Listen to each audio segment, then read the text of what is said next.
Hello and welcome back to Instead of Working. This is week 3 of a 52-week series where I'm digging into artificial intelligence and how it will impact our lives, especially how it relates to work. As promised from last week, this video will take a closer look at how AI is about to turn us all into digital serfs, serving the cloud lords that control every single aspect of our lives. But before we get into all that, I want to check in on how things have been going the past couple of weeks. First of all, I never expected that first video to get even close to 200,000 views. I'm blown away. That's the first video of a new channel, and that kind of lightning in a bottle is not something that happens very often at all. And it's been a blessing and a curse. I'm really grateful for it, but then it made me want to recreate that and do that over and over and over again, which has produced some inauthentic results. And it just kills the authenticity that I was really trying to preserve and express to everyone. And I got called out for it a lot in the comments. Some of you are into it, but it's gotten so bad that a lot of people think that the videos are fake and that it's just AI slop.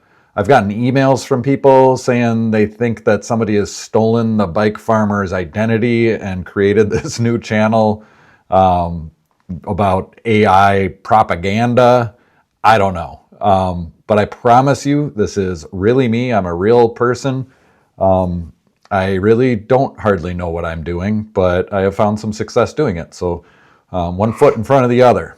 This is only the 4th video of 53 total planned videos. I'm trying out a new format here where I have an outline that I'm going to show you, and then I'll be down here in the corner talking to the camera. So I'm hoping to stick to the original plan, and the original plan was to work 1 hour per day with my morning coffee. Get up and look into this stuff and learn a little bit, satisfy my curiosity. And that would kind of work out roughly like 3 days researching, and the researching is me prompting AI, coming up with ideas, looking into it, cross-checking, coming up with a script, rewriting, outlining. It takes quite a bit. And then 3 days of producing, which hopefully, if I can get the tech figured out, we can get that down to 1 or 2 days. And then 1 day of launch, which is, doing the thumbnails and titles, and that's what us YouTubers have to worry about. And I'm going to use as many AI tools as I can think of to do the heavy lifting to make this possible at all. That's kind of how it all started, as I was like, I wonder if I can just make a channel using AI. And that just got me really curious about AI. So I'm like, oh, there's the subject for the channel. And you can probably tell I'm not an expert in any of this. I just kind of know a little bit on how to do it. Much like my Bike Farmer channel, which is moderate success here, that is more of a watch me work channel than a how-to channel. You're going to learn how to fix bikes if you watch it, but that's not my intention. It's just like, this is how I fix bikes, and it's kind of fun to watch. So enjoy yourself.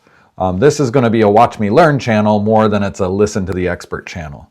I'm going to take you along as I dig into these ideas and outline it. I'm going to work through the material and then present it to you, and hopefully you find it as interesting as I do. All said, I think it's time to dig in here. I want to talk about Techno-Feudalism. The core thesis of this whole thing today is the pessimistic outlook and how we are witnessing a potential regime shift from Democratic Capitalism to Techno-Feudalism. It is much more than just AI taking our jobs. This technology will reconstitute everything in modern society. That's what I'm positing here. I'm not saying it's absolutely true, but there's a lot of evidence that show two forces converging that will cause this to happen. The first is that advanced AI. I'm calling it advanced AI because I get called out. People are like, AGI is artificial general intelligence or super intelligence. People say it's impossible using large language models and we'll never get there. I'm just calling it advanced AI because I think all of this applies just as this technology gets, 100 times better or whatever, all of this can still happen. But it's going to essentially make human labor economically worthless. This is kind of going to force a private corporate ownership of the digital infrastructure, and that in turn will create permanent feudal hierarchies that seem to be inevitable.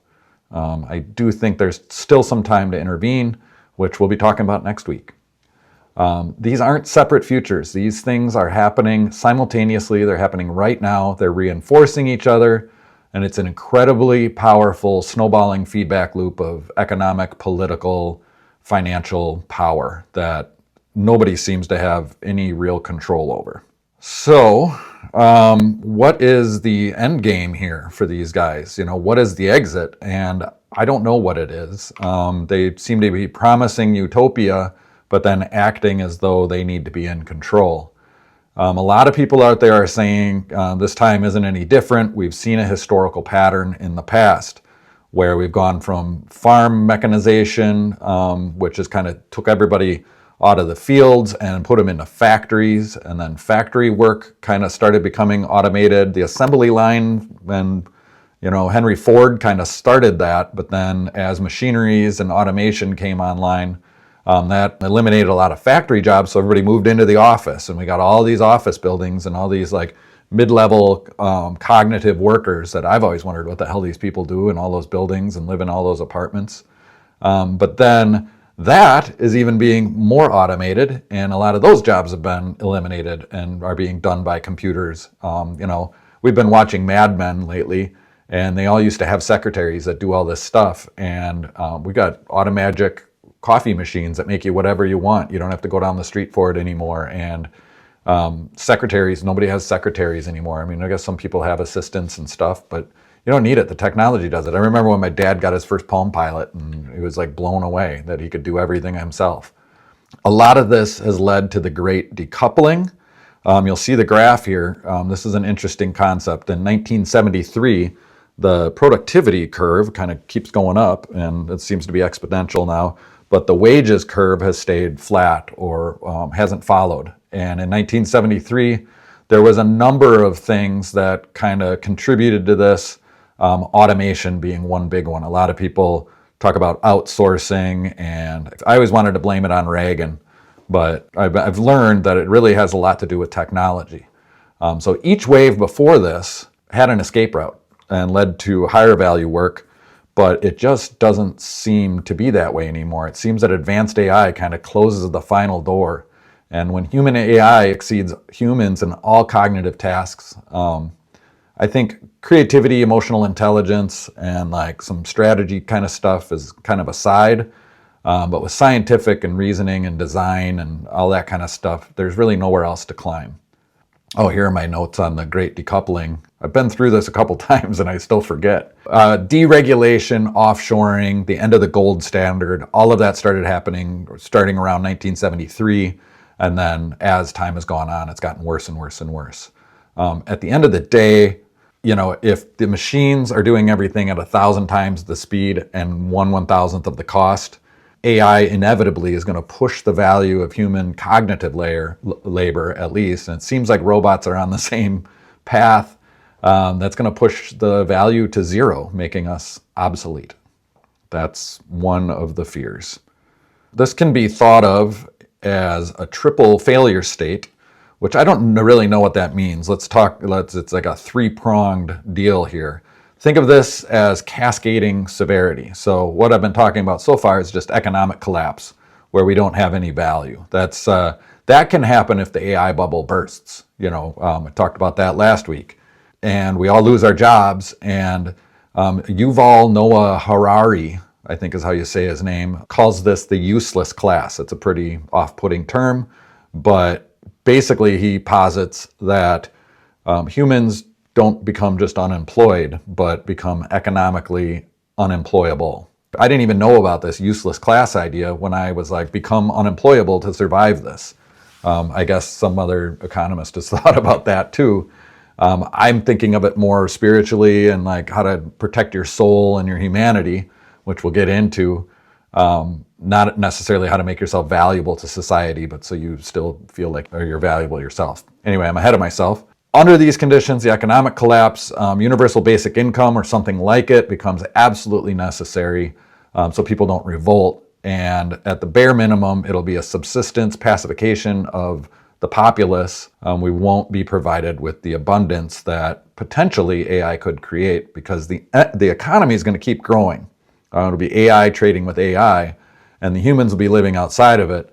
But that value and the prosperity could be shared among the population, which is what I hope would happen, but we don't know. And this upside potential is what we'll talk about next week. It's complicated, but it's possible. Lots of people are saying it's totally possible. The second phase would be the psychological collapse, which I touched on. I've never seen the movie WALL-E, but I looked into it, and I guess that movie is all about how technological dependence leads to human passivity and eventually cognitive atrophy.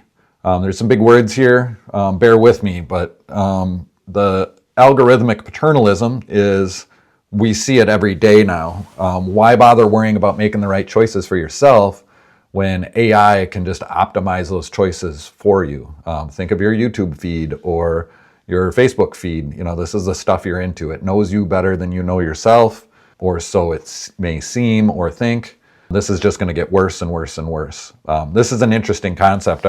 In college, 25 years ago, is that how old I am? 30 years ago? One of my last classes was a marketing class that I had no business being in, but somebody from Leo Burnett in Chicago came up, and they were a student that had just learned about the internet and about how they can track your clicks and learn about your buying habits and know all about you and then send you specific ads to you. And everybody's mind was blown. We all walked out of this lecture like, whoa. And we just live with that day in and day out. We're creating so much value out there that we don't even think about. Regardless, we're already in that world. It's just going to get worse, they say. And human achievement becomes trivial when work becomes optional. We all end up becoming protagonists turned spectators in our own lives. So that kind of touches on agency and that sort of thing. But we're all just kind of consumers of our own existence.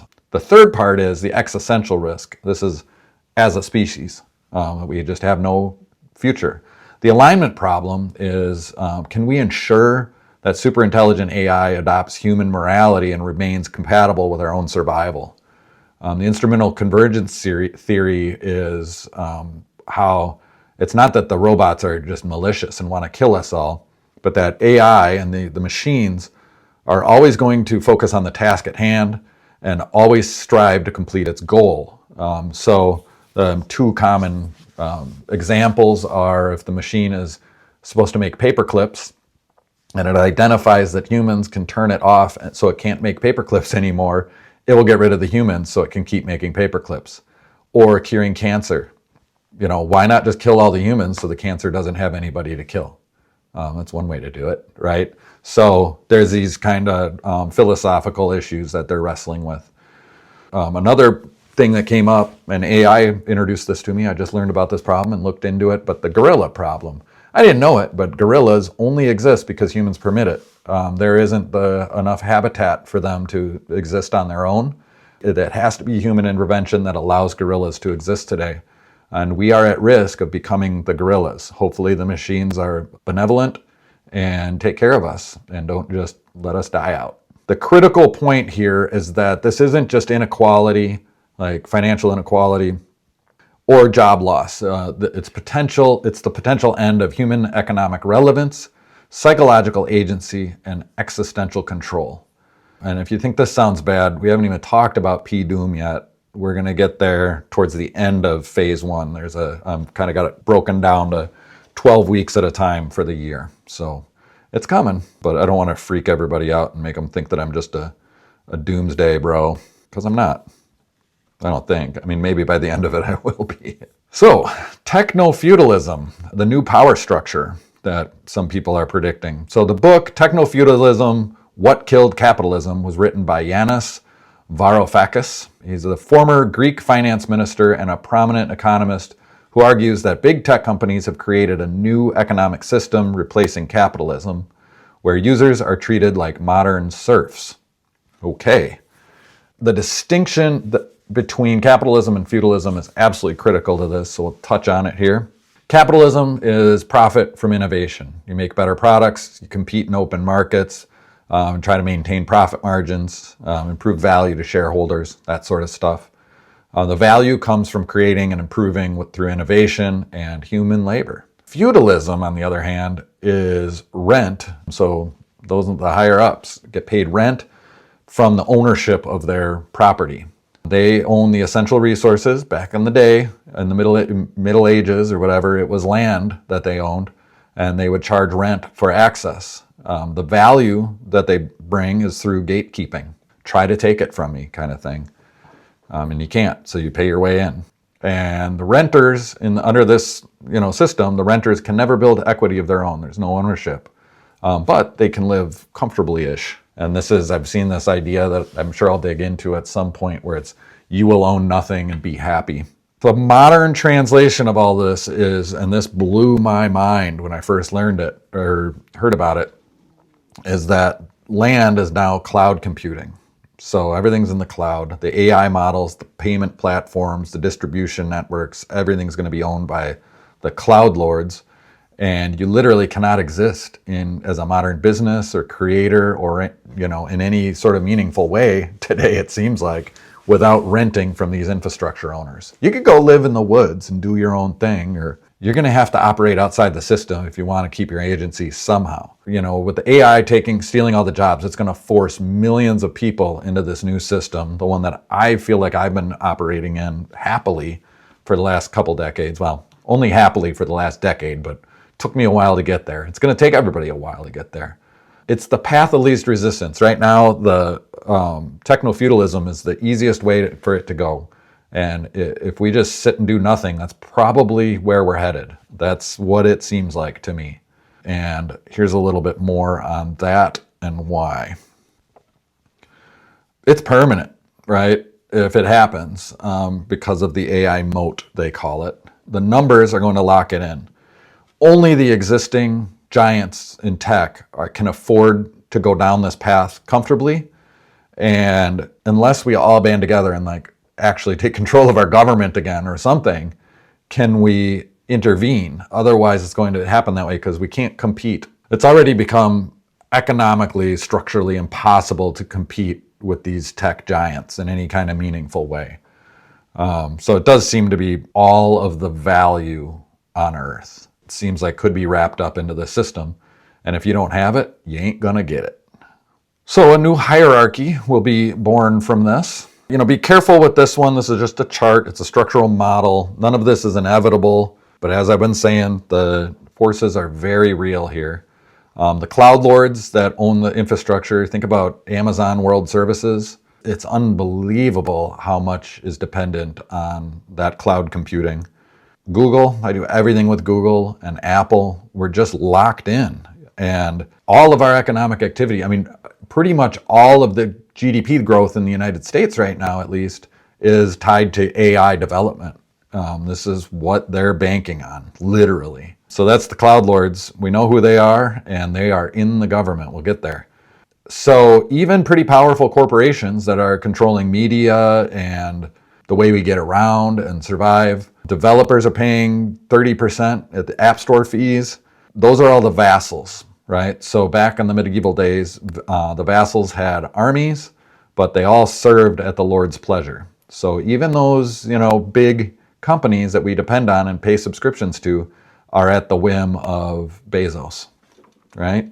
And then there's the rest of us, and we're the serfs, and we provide the data, and in return, we're going to receive access. So our behavior online is the data, and our attention online is the engagement, and the content, what we post and everything, they use that, and it's the cycle. And what we receive in turn is, we can make a little bit of money, so then we get platform access and the algorithmic feeds that tell us what to buy, and hopefully this all, if we're pacified enough and don't revolt, and they can come up with a UBI that keeps us pacified, it'll work. Good enough. It'll be good enough for who it's for, and they will deem it. So the critical asymmetry here is that everything we create and do online trains their AI. It improves their product, but we won't own any of it. We're essentially sharecroppers, not homesteaders. And under this feudalist framework, we will build zero equity. Moving along, I don't really have this in a slide, but in open markets, we do have a choice. But in these fiefdoms, we will obey our masters, essentially. The practical reality is we don't really browse the web anymore. We're fed content by the algorithm, and it kind of dictates our behavior. The algorithm's deciding everything for us, and it's optimized for maximum rent extraction, our attention and our money, but not in our best interest. Like the terms of service, it can kind of equal a feudal law. And any violation of that could mean digital exile. Like if you aren't behaving on Facebook, they boot you, right? And this could get really out of hand under the wrong hands and with enough money involved. And I mean, especially if there's all kinds of civil unrest. In a fully digital economy, losing your accounts means no bank, no communication, no work tools. Essentially, it's social death. You'll be forced to be a hermit in the woods. And I'd much rather choose. It sounds pretty good at this point, doesn't it?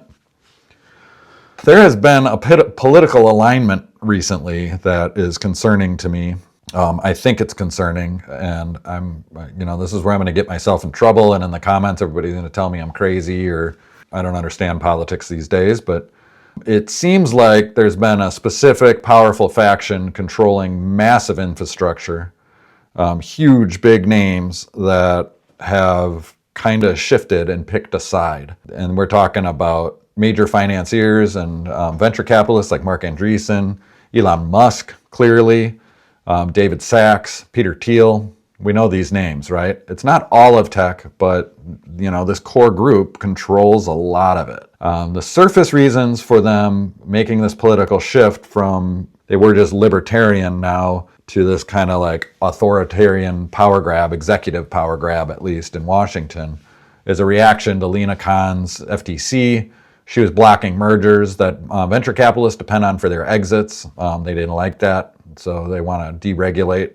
They all want to use cryptocurrencies. It makes a lot of sense in this techno-feudalistic future. And in a lot of ways, it could open up a lot of avenues for freedom for the rest of us, too. Open up markets that exist outside of it. But the SEC, the current structures, they don't have clear rules for this, and they were messing with these guys. They were taxing them for wealth before their assets were sold. And then the AI safety regulations, the bureaucratic oversight that a lot of people were talking about wanting to do would put the brakes on this innovation.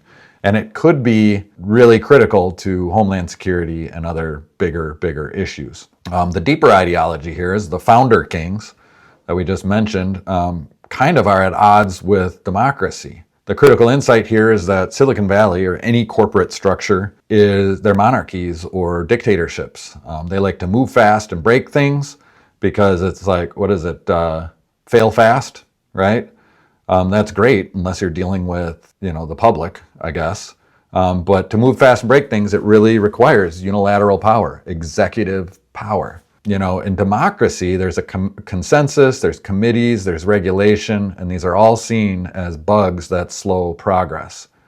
The name for this that's kind of hot out there, I guess, I'm just learning of it now, is effective accelerationism. It's a growing philosophy where technological progress is the ultimate moral good. Peter Thiel was just heard saying, or recently, that anybody trying to regulate AI is the Antichrist. Yeah. Anyone who is slowing this down is the enemy of humanity. And Democrats tend to be the party of caution and safety and regulation. And Republicans are seen as the party of building, growth, deregulation. So they have gone that way. Personally, I think it's scary to be that authoritarian and executive about everything, but maybe these guys know what they're doing, and I don't. I really don't ever like picking a side, but I know how it feels and not into it. So this new feudal deal is at odds with democracy because in democracy, power is distributed, laws apply equally, and independent regulators will enforce the rules. But in feudalism, power is a deal between the king and his lords. These tech leaders, they didn't want to be subject to regulators like Lena Khan. They wanted to be advisors to the executive. And Trump was, the executive that they knew would, move fast and break things and bypass the democratic institutions entirely. The immediate evidence of this was Musk in transition meetings with foreign leaders right out of the gate, just because. Tech CEOs are getting direct policy input, and they've all been talking about dismantling regulatory agencies, but they've actually dismantled a lot of regulatory agencies already. So essentially, we're trading the rule of law and exchanging it for the rule of the deal. That personal relationships with power are kind of the way it's going, at least in America right now. And I just hope that, they know something that I don't.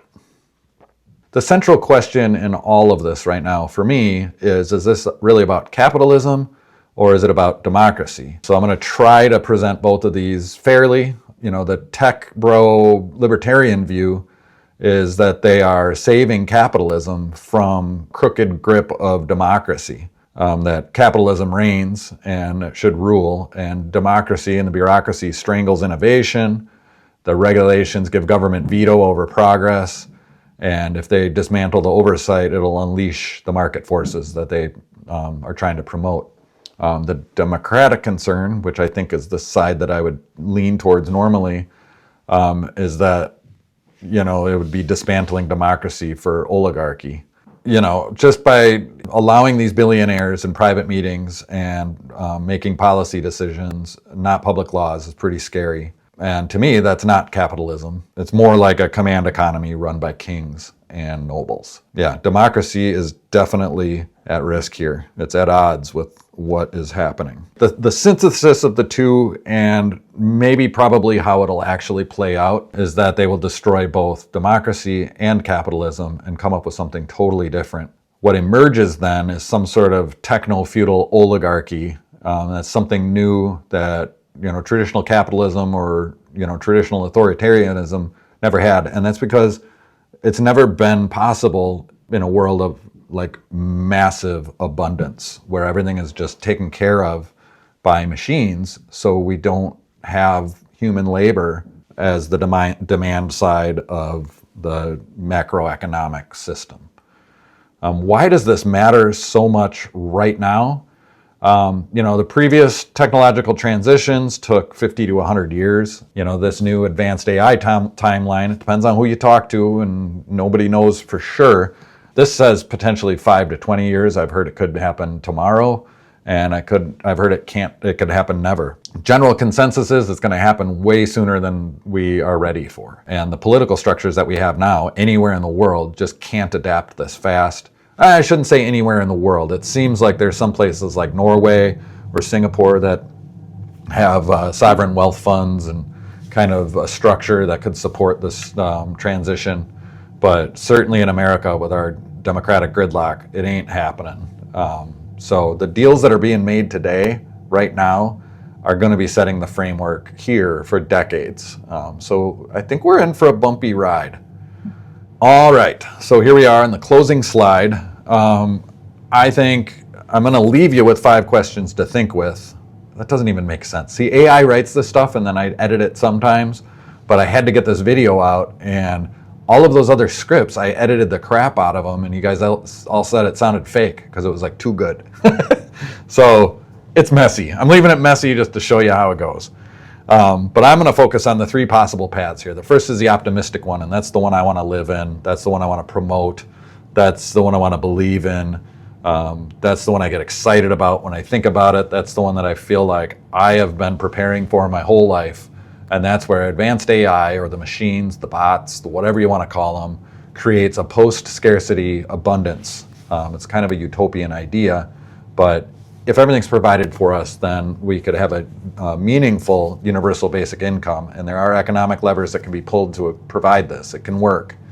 We'll get into it, and we'll see human flourishing in art and relationships and meaning. It'll be kind of a new renaissance. I just think culturally how beautiful the world can be. It's probably a long shot. Most likely it would be this muddled middle, they're calling it, which is a mix of displacement and adaptation depending on who you are and how you handle things. New regulatory frameworks will emerge. We'll probably continue to have high inequality like we do now, but we'll still have some continued human agency and freedom and liberty, and that sort of thing can continue. The pessimistic view is what we just talked about. That is the scenario outlined above, with techno-feudal extraction of all things valuable. There'll be a loss of agency, potential alignment failures, could be the end of humanity as we know it. Again, I want to leave you with these 5 questions to ask yourself. None of these are certainties. These are just risk scenarios and analytical framework that a lot of people are thinking about and talking about and writing big books about. And I'm just making YouTube videos about it. So, and that's what I'm doing here. And this was a side project that's been going pretty well. I hope this is very interesting for you. It's very interesting for me. I'm learning a ton, not just about AI, but how to produce videos like this and what works with the algorithm. I'm used to being a slave to the algorithm as a YouTuber, and I know that a lot of people aren't. A lot of people gloss over when I talk about it. You know, that's kind of scary. You know, pay attention. And if you've made it to the end, I mean, wow, that's absolutely incredible, and that's the greatest thing that can happen for this channel. If you like it, give it a like, subscribe if you haven't already, and at the very least, know that I'm grateful that you're here. So thank you so much for watching instead of working, and I will see you next week.